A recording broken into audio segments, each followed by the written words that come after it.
Garibaldina Cristo Re. Vince a fatica la Garibaldina contro la sorpresa Cristo Re. La partita da subito bellissima come da pronostico, con i locali che fanno gioco ma che vanno sotto al 12° con Lissandrini.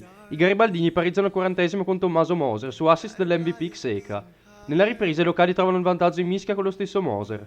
L'espulsione di Corazzola riapre la partita e Rama al 76° pareggia. Al 90° ancora Xeca a inventare e segnare un Eurogol al 90°. La Garibaldina vince 3-2 e continua la sua marcia.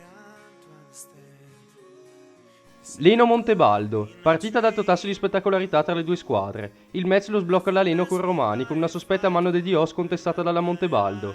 Gli ospiti reagiscono prontamente e a cavallo tra primo e secondo tempo attaccano la porta avversaria.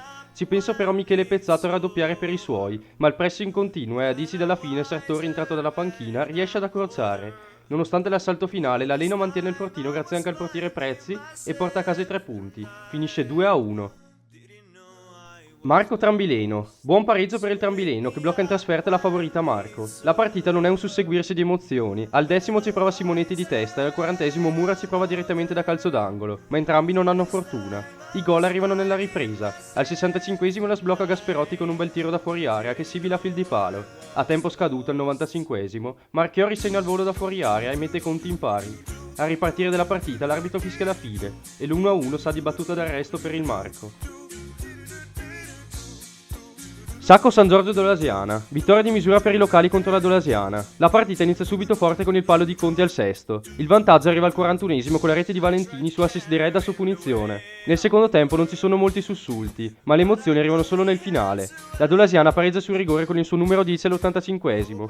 Quando la Dolasiana sperava già nel primo punto stagionale, Najib congela le loro speranze al 93° e regala in vantaggio ai suoi su assist di Desando. Finisce quindi 2-1.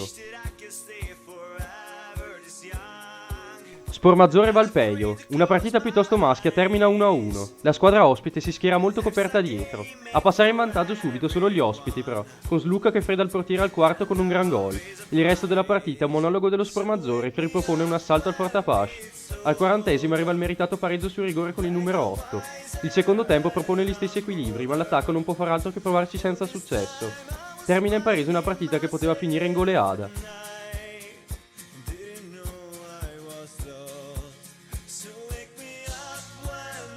Volano Aldeno. Termina in pareggio una partita molto aperta. A fare la partita nel primo tempo è l'Aldeno. Il vantaggio lo producono infatti gli ospiti che segnano sul rigore con Giovanazzi. Un altro rigore, questa volta dubbio, concede il pareggio a Raffaelli per il Volano. Volano rimane in 10 per l'espulsione del portiere, ma incredibilmente riesce a passare anche in vantaggio con la doppietta di Raffaelli. Nelle battute finali arriva il pareggio degli ospiti con Tamanini. Il match termina 2-2.